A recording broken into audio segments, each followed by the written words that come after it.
मुझे तुम्हारी कार देखनी है। अब शनाया, आहान और रूपल इरिटेट हो चुके थे। चलो मैं तुम्हें अपनी कार दिखाता हूँ। इस वक्त शनाया बिल्कुल शॉक थी। आहान के पास कार?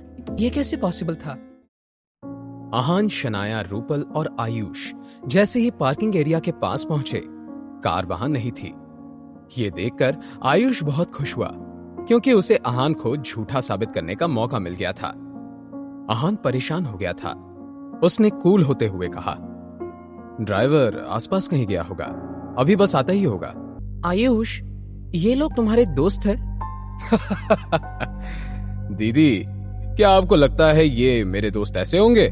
दी यू नो, इसने ऐसे कपड़े पहने हैं और फिर भी कह रहा है कि इसके पास लग्जरी कार और ड्राइवर है। Can you believe it? दी, आप कुछ कह क्यों नहीं रही हैं? Don't you find it funny? Aahan को बहुत गुस्सा आ रहा था। वो ये सोचकर परेशान था कि जहां वो भी जाता था, ये आलिया कैसे पहुंच जाती थी। Mister Aahan, I am really sorry, मेरा पेट सही नहीं लग रहा था, इसलिए। इट्स ओके, आहान ने बहुत कामली कहा। थैंक यू मिस्टर आहान।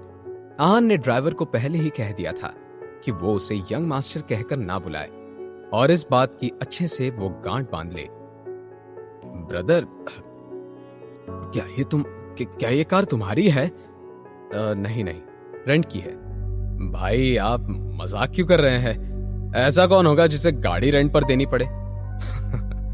पैसों की कमी तो मुझे ही है, तुम तो देख ही सकते हो ना, मेरे कपड़े ऐसे हैं। नहीं भाई, मैं तो बस आपके साथ मजाक कर रहा था, इसे अपने दिल पे मत लगाइए भाई। आहान को उससे बात करने में कोई दिलचस्पी नहीं थी। वो शनाया और रूपल की तरफ मुड़ा और बोला, चले। दोनों ने हामी में अपनी गर्दन हिला दी। फिर तीनों गाड़ी में बैठे और गाड़ी स्पीड से वहां से निकल गई। उनके जाते ही आलिया ने आयुष की तरफ गुस्से से देखा और अपने दांत पीसते हुए कहा, स्टूपिड आयुष, तुम्हें पता है कि 2 दिन में उस आदमी ने मनाली में क्या क्या कर दिया है? उसने रजत चौधरी और अभिषेक चोपड़ा का एक एक हाथ तोड़ दिया था वशिष्ठ हाउस में। Do you understand what that means? दोनों फैमिलीज उसके सामने कुछ भी नहीं है। आयुष का चेहरा डर के मारे पीला पड़ गया था। दीप, क्या वो मेरे साथ भी ऐसा कुछ कर सकता है? वो मुझे मारेगा तो नहीं ना? आई डोंट थिंक सो वैसा कुछ करेगा। वो तुम्हें माफ कर देगा। इतनी छोटी बातों पे वो ज्यादा ध्यान नहीं देता है। उधर शनाया के मन में बहुत सारे सवाल थे।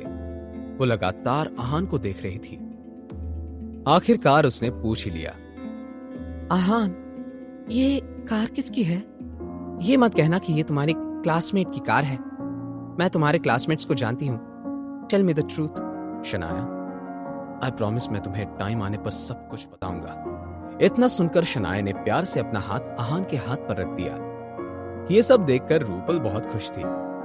उसके बाद वो तीनों एक रेस्टोरेंट में पहुंचे। लंच करने के बाद शनाया ने कहा, चलो शॉपिंग करने चलते हैं। तुम लोग चले जाओ, मैं तुम्हारे बीच में कबाब में हड्डी नहीं बनना चाहती। मुझे तो मेरी ब्यूटी स्लीप चाहिए। फिर शनाया और आहान वहां से चले गए। दोनों फिर एक शॉपिंग सेंटर पहुंचे जहां हर तरह के ब्रांड्स अवेलेबल थे। वो जैसे ही वहां पहुंचे, वो एक औरत से टकराए। वो बहुत हाई फाई थी। टकराते ही उस औरत ने उन्हें गाली दी और चिढ़ते हुए वहां से चली गई। उसे इग्नोर करते दोनों एक प्राडा के स्टोर में घुसे। तभी शनाया की नजर एक पर्स पर पड़ी और उसे वो बहुत पसंद आ गया। और इसी वक्त वो औरत जिनसे ये दोनों टकराए थे वहां आई और उसी पर्स को निहारने लगी।